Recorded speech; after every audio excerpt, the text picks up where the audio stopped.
boa tarde, gente boa. Começando o Globo Esporte num dia muito especial para o futebol carioca. Hoje tem clássico na Copa do Brasil, Vasco e Botafogo.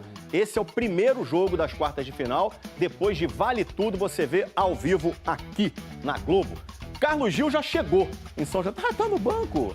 Legal, Carlos Gil, dentro do estádio de São Januário para trazer. Confortavelmente acomodado em São Januário para trazer as notícias pra gente. Tudo bem, Gil? Sempre bem recebidos aqui do Vasco, viu, Escobar? Boa tarde para você, boa tarde para todo mundo. Começou o Globo Esporte, acabou o descanso do Guerreiro. Vamos pro sol. Tá o sol de rachar aqui no estádio, a água fresca ficou só pro campo, viu? O campo acabou de ser irrigado, tá tudo bem, tudo pronto. A torcida do Vasco ali na social, o Julinho Aguiar vai mostrar pra gente, tem uns cabos de aço, não sei se a galera consegue ver, mas vai subir ali uma espécie de mosaico 3D para recepcionar o time. Hoje é casa cheia, viu? Todos os ingressos foram vendidos, incluindo os 1.000 destinados à torcida do Botafogo. É a segunda vez que Vasco e Botafogo se enfrentam na Copa do Brasil, no mata-mata, em 2020. Deu Botafogo, Botafogo passou, segundo clássico do ano entre eles. O Vasco venceu em São Januário no Carioca, aliás foi a única vitória do Vasco em clássicos, em 8 clássicos esse ano. E o Botafogo levou a melhor no Brasileiro, 2-0 lá em Brasília no primeiro turno. Agora tem esse tira-teima valendo vaga nas semifinais, Escobar. Pois é, São Januário é mó barato, quando fica cheio, fecha da torcida, é demais. Vamos começar, Gil, com as notícias então do mandante, o Vasco. Vamos lá, o Vasco vive um momento de altos e baixos, né, Escobar? A gente está caminhando aqui pelo gramado. 6-0 no Santos, depois 2 derrotas. O clima até ficou meio pesado aqui no último domingo. Depois da derrota para o Corinthians, o Fernando Diniz tem um time provável que vai a campo essa noite. Vamos dar uma olhada no campinho do Vasco, então. O Léo Jardim defendendo o gol. Ali na direita o Paulo Henrique, sentiu dores, mas deve ser o titular. O Hugo Moura mais uma vez na zaga improvisado. O Lucas Freitas e o Piton na esquerda. No meio campo, vale lembrar que o Tietê está com uma lesão, está fora. Então jogam Jair Barros e o Felipe Coutinho. E mais na frente, Rayan, Nuno Moreira e muito provavelmente o Verratti, o artilheiro do Brasil nessa temporada, sendo titular novamente. Tem o David também, mas o Verratti voltou a fazer gol e deve ser titular. O Vasco apresentou alguns reforços, né, para a temporada. O Robert Renan, o zagueiro, que já está regularizado. O Matheus França, né, que já foi jogador do Flamengo, está emprestado pelo Crystal Palace, também regularizado, está à disposição. E o Gomes, o colombiano, que até já estreou. Então vamos ouvir aí uma palavrinha do Gomes, que essa noite também vai ser relacionado aqui para esse jogo em São Januário. Voltei da Europa porque sinto que aqui no Brasil o futebol é muito mais vistoso. Eu gosto muito desse campeonato. Jogadores colombianos como Arias, Richard Rios saíram para clubes grandes da Europa. Espero que esse seja o meu destino, mas primeiro tenho que trabalhar, obviamente. Confio em Deus e, se tudo der certo, vou voltar para a Europa. Primeiramente tenho que trabalhar, obviamente. O homem já chegou querendo voltar para a Europa, rapaz. Mas é o objetivo de todo mundo, né? Ele só foi sincerão. Né? Cara, no Vasco não tem desfalques assim que a gente pode dizer, além do Tietê. O Tietê, infelizmente, teve uma lesão na última partida e aí, dificilmente ele vai conseguir ser relacionado, muito pelo contrário. O Vasco da Gama vai preparar ele tanto para o Campeonato Brasileiro quanto para o segundo jogo, que é dia 11 de setembro apenas, ou seja, você vai ter uma margem grande aí, até porque deve ter sido uma lesão muscular, ainda não foi divulgado, o Vasco deve divulgar esse boletim hoje e entender como é que o Tietê vai ficar. Há uma boa chance também do Paulinho Paula não estar na lista de relacionados, essa foi a informação que eu recebi nessa manhã. E aí, de resto, o Vasco deve ir a campo. PH de volta, né? PH de volta, relacionado também. Tem o zagueiro da base, o Bruno, sub-20, também está relacionado. E os reforços, Robert Renan e Matheus França, é muito legal a gente dizer isso, eles já estão inscritos. Mas eles não vão para o jogo de hoje porque eles não fizeram nenhuma sessão de treinamento com o Fernando Diniz. O Robert Renan até fez uma, o Matheus França chegou ontem ao CT. Então, esses reforços estão inscritos para as quartas de final. Mas eles não vão hoje justamente porque eles não treinaram com o grupo. Para o dia 11, jogo no Newton Santos, eles estarão à disposição. Já vai acabar o teu perrengue na zaga, Lucas Pedrosa? Eu não acredito, cara. O que tá acontecendo? Eu quero que você fale do Matheus França também, tá, hein? Vamos lá. Primeiramente, trazer aqui que o Robert Renan, que é um jogador que foi emprestado pelo Zenit, já foi apresentado. Carlos Todo serelepe ele, hein? Ele é vascaíno de coração, eu né? vi. Ele mostrou as fotos lá, era um sonho que ele tinha de realizar, de jogar no Vasco. É um jogador muito talentoso que sai da base do Corinthians, sai muito bem por aqui. E aí ele vai pro Zenit, não se firma tanto lá, vem pro Internacional. Ele nem faz uma passagem ruim, mas um lance marcou ele, que foi aquela cavadinha no pênalti. E aí a torcida do Inter queria matar o Robert Renan. Mas falando de qualidade, ele pra mim eleva. O Luiz Gustavo foi pro Bahia, era um jogador muito promissor também, mas o Robert Renan é um jogador mais pronto do que o próprio Luiz Gustavo. O Matheus França chegou, esse aí o Veni pode até falar melhor do que eu, porque acompanhou mais de perto, apesar de eu também ter acompanhado ele no Flamengo. Eu acho que é uma contratação que o Vasco, se ele estiver bem fisicamente, é impactante. Ele tem muitas condições para os objetivos do Vasco dele ser um jogador extremamente qualificado, porque é muito bom de bola o Matheus França. O Veni pode falar até um pouquinho mais sobre ele. Inclusive, o Matheus, que o John Textor se apaixonou pelo futebol dele e levou ele pro Crystal Palace, né? Eu, particularmente, assim, vou ser bem sincero, para mim foi uma baita contratação do Vasco da Gama. Eu fui pego de surpresa porque eu não imaginava o Matheus França retornando ao futebol brasileiro com apenas 21 anos. Mas se ele entendeu que para a carreira dele vai ser a melhor coisa, a melhor decisão a se tomar, que o Vasco da Gama aproveite da melhor maneira possível, porque ele chega por empréstimo, né, Pedro? Isso, empréstimo de 1 ano sem opção de compra ou obrigação.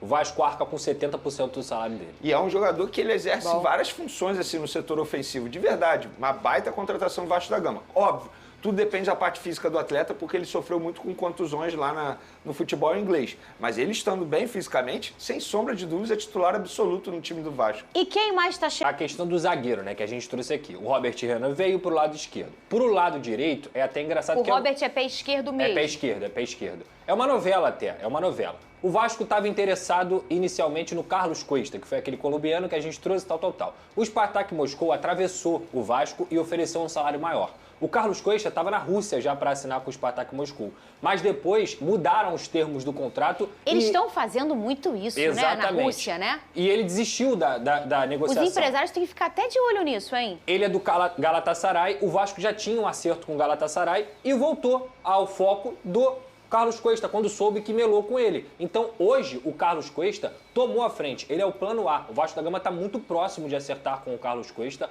É um jogador que hoje o Vasco discute se vai comprar ou fazer um empréstimo. Aí entra outro ponto que o Vini pode até me ajudar nesses valores também, que é o Nathan Silva, o zagueiro do Pumas do México. A minha informação é a seguinte: como o Carlos Cuesta voltou ao radar no dia de ontem, ele se tornou o plano A. Então o Vasco está correndo para fechar com ele. Ele é ele é o principal foco do Vasco para fechar. Só que, como ele também melou a negociação lá na Rússia, o Vasco que ia comprar o Carlos Cuesta falou: opa, eu posso tentar mudar os moldes aqui também, porque você não acertou lá, você me negou. Então, na minha informação, se o Vasco conseguir um empréstimo do Carlos Cuesta, ou seja, não tirar dinheiro do cofre do clube nesse momento para comprá-lo, o Vasco tem a chance de fechar também com o Nathan Silva. Essa é a minha informação. O Veni pode até trazer melhor, porque ele tem os dados de propostas e tudo mais, porque o Vasco tentou o Nathan Silva antes do Carlos Cuesta voltar ao radar. Conseguem entender? E aí, com isso, o que eu vou falar aqui novamente. Prioridade: fechar com o Carlos Cuesta hoje, inclusive. O Vasco quer assinar com ele hoje. E isso está próximo de acontecer. Se conseguir fechar por empréstimo, tem a chance de vir os dois, o Nathan Silva e também o Carlos Cuesta. Se for compra, aí eu duvido muito que o Vasco vá comprar 2 jogadores, porque não tem grana para isso. O Vene pode trazer melhor a questão do Nathan. Em relação ao Nathan, eu sei tudo porque o Nathan, ele ainda tem 20% vinculado ao Atlético Mineiro.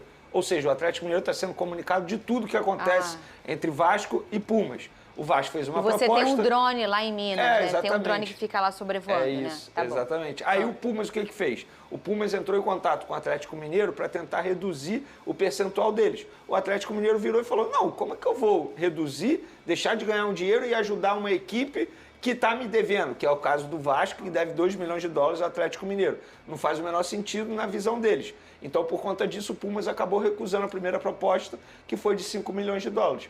Mas se eu pudesse escolher um jogador, assim, eu não acompanhei 20 partidos do Carlos Cuesta, mas o que eu acompanhei do Nathan aqui no futebol brasileiro, eu iria no Carlos Cuesta, tá? Eu não acho que o Nathan vai chegar para ser o dono da vaga no setor defensivo. Enfim, eu acho que e o Vasco tá precisando do dono da vaga, né, E a prioridade é o Carlos Cuesta, tá? Se a gente fosse formular uma lista aqui, é Carlos Cuesta em primeiro e o Nathan vem logo atrás. Mas é essa que é a questão. O que o Vasco está tentando fazer? O Vasco até tenta trazer os dois, só que o Vasco não vai comprar os dois. Então, se acertar com o Carlos Cuesta por empréstimo, tem condições de comprar o Nathan. Se acertar o Carlos Cuesta por comprar os dois é quase impossível. Eu vou te fazer uma pergunta, uma curiosidade minha que... Só para finalizar em relação ao Nathan, o Vasco ofereceu 5 milhões de dólares. Eu não sei se vale isso o jogador, tá? É só a informação mesmo. Por que foi embora o menino Luiz, Gustavo? Fernanda, primeiro Essa caixa... é uma dúvida que eu tenho mesmo, porque assim, quando a gente tá falando de um jogador que não aconteceu, ou que às vezes é bom, mas tá no lugar errado, tipo o João Vitor. João Vitor é bom jogador. Ele não esqueceu como joga futebol, só que o clima não estava favorável, tem que rodar mesmo. Agora, o Luiz não era o caso dele. O que houve?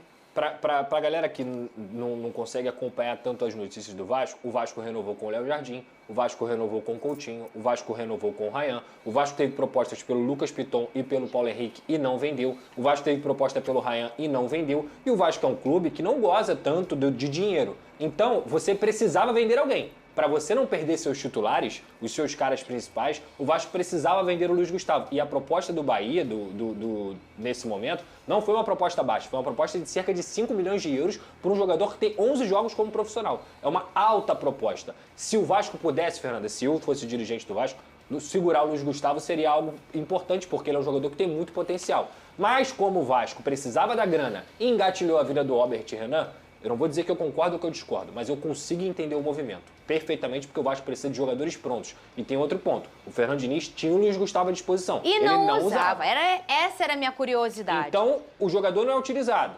O jogador recebe uma proposta alta. Que quanto foi o Robert? O Robert é empréstimo. Ah, bom. É empréstimo com opção de compra. Bom movimento. Entendeu? Olha lá. É hoje, família vascaína. Hoje é dia de guerra, hoje é dia de decisão e hoje é dia do Vasco amassar a equipe do Botafogo. Eu tô muito confiante. O Vasco aí pode fazer estreia de novos jogadores. Então, assim, tô muito feliz, muito feliz.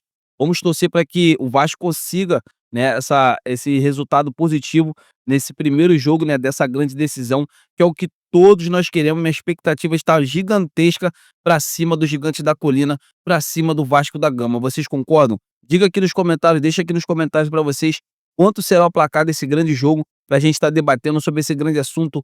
Conto com o apoio de todos vocês. E agora, falando sobre Mercadão da Bola, Vasco está muito próximo de acertar duas contratações. A primeira do zagueiro Nathan Silva, ex-Atlético Mineiro, e a segunda do Carlos Cuestas, né, que a negociação lá com o time russo deu uma reviravolta. Então o jogador tem tudo, né, para chegar no Vasco e ajudar o Gigante da Colina a ganhar títulos. E assim, vamos aguardar agora os próximos capítulos e torcer para que tudo dê certo. Eu tô indo nessa, amigas e amigos. Se inscreva no canal, deixa o like. O sentimento não pode parar. Fiquem com Deus!